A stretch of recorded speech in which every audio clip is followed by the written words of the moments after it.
నెల్లూరు నగరంలోని Noah blood bank centre నందు బుధవారం ఉదయం తెలుగుదేశం నాయకుడు కోటంరెడ్డి గిరిధర్రెడ్డి జన్మదినాన్ని పురస్కరించుకొని హెల్పింగ్ హ్యాండ్ సొసైటీ ఆధ్వర్యంలో నోవా బ్లడ్ బ్యాంక్ సెంటర్లో ఘనంగా నిర్వహించారు. కుంచాల విజయభాస్కర్ నిర్వహణలో కోటంరెడ్డి గిరిధర్రెడ్డిచే కేకును కట్ చేయించి శాలువాతో సత్కరించారు. ఈ కార్యక్రమంలో గిరిధర్రెడ్డి అభిమానులు అధిక సంఖ్యలో పాల్గొని రక్తదానం చేశారు.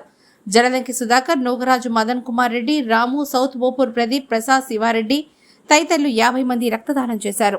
ఈ సందర్భంగా రక్తదానం చేసిన రక్తదాతలను Nova blood bank administrator Mopuru Bhaskar Naidu అభినందించారు.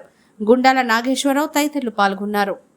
కోటరెడ్డి గిరిధర్రెడ్డి గారికి జన్మదిన శుభాకాంక్షలు తెలియజేసుకుంటూ హెల్పింగ్ హ్యాండ్ సొసైటీ ఆధ్వర్యంలో మండే ఎండలు సైతం లెక్క చేయకుండా ఈరోజు స్వచ్ఛందంగా రక్తదానానికి ముందుకు వచ్చినటువంటి రక్తదాతలకు, మిత్రులకు, సేవకులకు, స్నేహితులందరూ కూడా ప్రత్యేకించి నోవా బ్లడ్ బ్యాంక్ నుంచి ధన్యవాదాలు తెలియజేసుకుంటాము.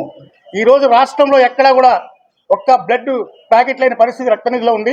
అలాంటి తరుణంలో ఈరోజు రక్తదాన శిబిరం నిర్వహించడం నిజంగా కుంచాల విజయభాస్కర్ గారికి ప్రత్యేకించి ధన్యవాదాలు తెలియజేసుకుంటూ ఎప్పుడు కూడా హెల్పింగ్ హ్యాండ్ సొసైటీ ఎక్కడ రక్తం వస్తున్నా కూడా 24/7 స్పందించి రక్తాన్ని అదేవిధంగా అందిస్తామని, ఈ జన్మదినాన్ని జరుపుకున్నటువంటి గిరణ్కి మరొకసారి శివాజీ ఫౌండేషన్ నుంచి, హెల్పింగ్ హ్యాండ్స్ నుంచి జన్మదిన శుభాకాంక్షలు తెలియజేసుకుంటూ ధన్యవాదాలు తెలియజేసుకున్నాను. Thank you so much.